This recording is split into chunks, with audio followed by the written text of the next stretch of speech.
NSS clap, go.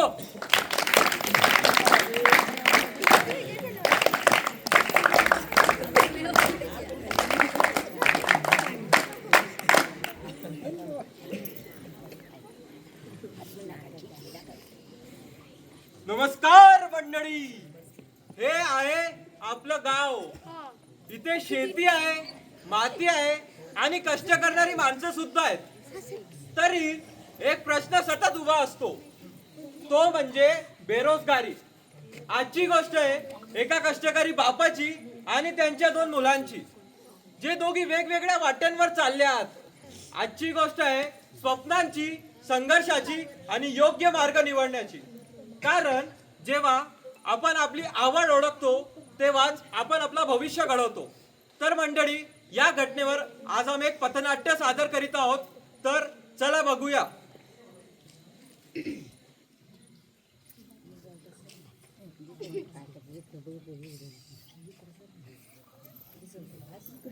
काय आला सगळं वावरात ना?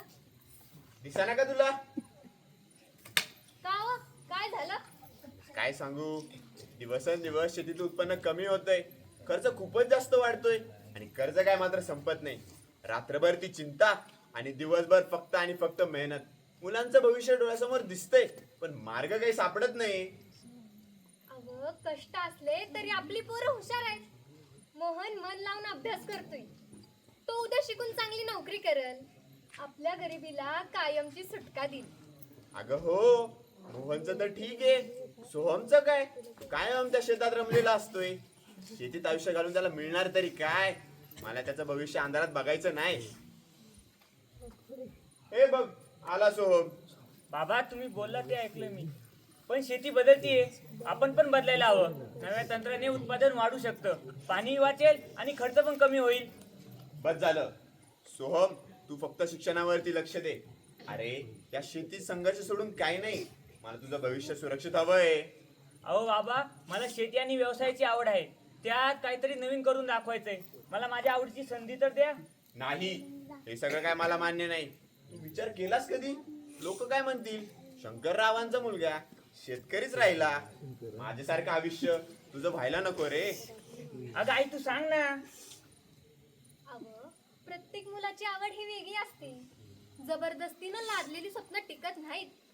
आवड पाहून निर्णय घेतला तरच आयुष्याला दिशा मिळेल की. तू गप्प बस ग. या घरात फक्त आणि फक्त माझा शब्द चालतो. तुम्हा दोघांना माझं ऐकावंच लागेल. माझ्याच निर्णयावर तुझं भविष्य ठरेल सोहम.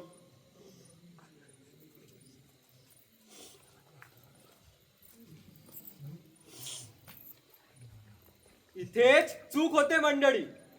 जेव्हा मुलांची आवड विचारात न घेता त्यांच्यावर स्वप्न लादली जातात, इथेच निराशा येते आणि जीवनाचा खरा संघर्ष सुरू होतो.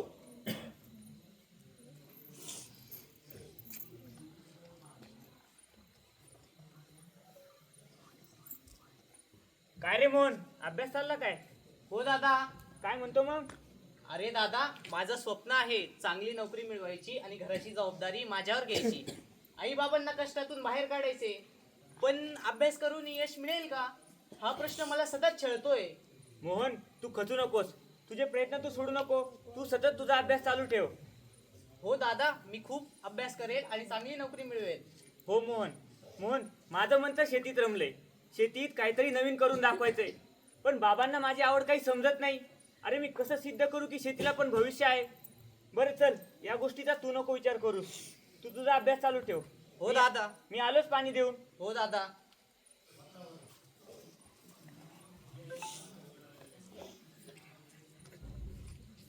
चल, येतो शेतात जाऊन. काय शंकरराव, अहो कसं चाललंय संघ? काय नाही, बरे रोजच्या सारखंच. अहो यंदा शेतात काय लावलं? अहो या वर्षी बी पाणी की पुन्हा टंचाईच? सगळ्यांची परिस्थिती अवघड दिसते. काय सांगू काका, पाणी काय पुरत नाही आणि कर्ज खूपच जास्त वाढलाय. कसा बसा ते 20 गुंठे शेती सांभाळतोय. शेती करणं खूपच जास्त अवघड झालंय बाबा. अरे आज सगळ्या शेतकऱ्यांचं हेच हाल आहे.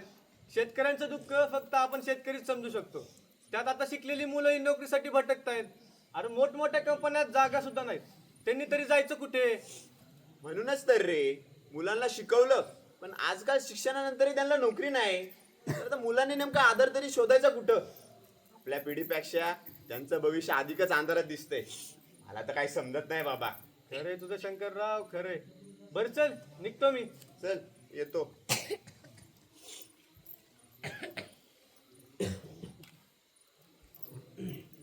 बघितलं का मंडळी, काय झाली आहे आजची परिस्थिती. आज लाखो शिकलेले तरुणाई आहेत, हातात पदवी आहे, डोक्यात स्वप्न आहे, मात्र नोकरी नाही. हाच आहे आजचा खरा संघर्ष.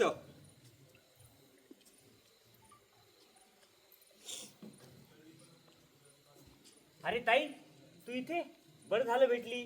का रे सोहम, काय झालं? ताई, एक प्रश्न पडलाय. कॉलेजचं शिक्षण नसल्यानं मी मागं पडन का? लोक मला कमी लेखतील का? ताई, ही भीती ना माझ्या मनात बसलीये. हे बघ सोहम, शिक्षण नक्कीच महत्वाचं आहे, पण शिक्षण फक्त कॉलेजातच मिळतं असं नाही.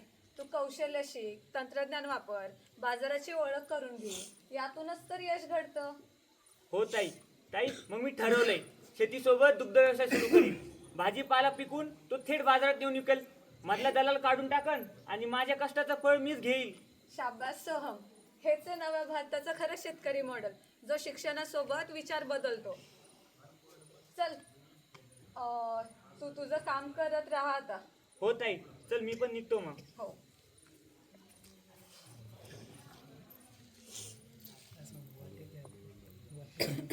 तर मंडळी, काही काळानंतर दोघी मुले आपली आपली आवड निवडतात व त्या क्षेत्रामध्ये यश मिळवतात.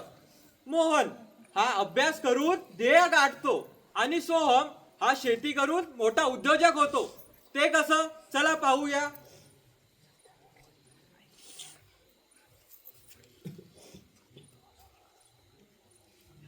अरे सोम, इकडे रे. काय बाबा, काय झालं? हे बघ, हे हिशोबात काय दिसतंय? इतकं उत्पन्न, हे खरं आहे का रे बाबा? हो बाबा, हे रोजच्या मेहनतीचं फळ आहे. शेतीला व्यवसायाची योग्य दिशा दिली तर ती फक्त पोट नाही भरत, ती घरालाही आधार देते, भविष्य पण देते आपल्या घराला.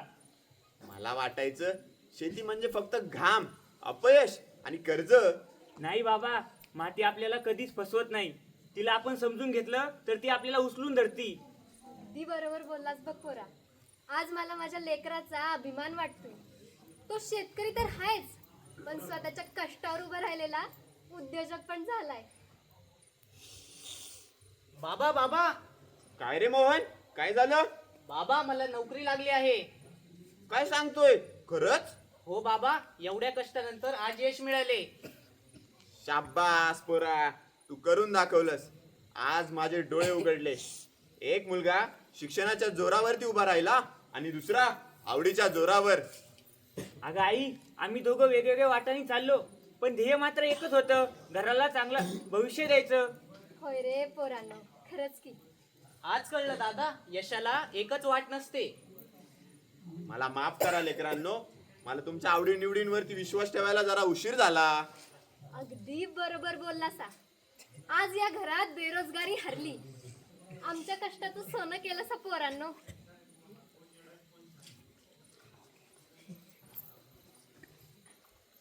बघितलं का मंडळी, हेच आहे बदलण्याचं खरं चित्र. शिक्षणही यश देते आणि शेती व्यवसाय. शिक्षण गरजेचं आहे, पण शेती आणि व्यवसाय कमी नाही. जर आवड व संधी मिळाल्यास तर प्रत्येक तरुण यशस्वी होऊ शकतो. कौशल्य संधी शोधा, बेरोजगारी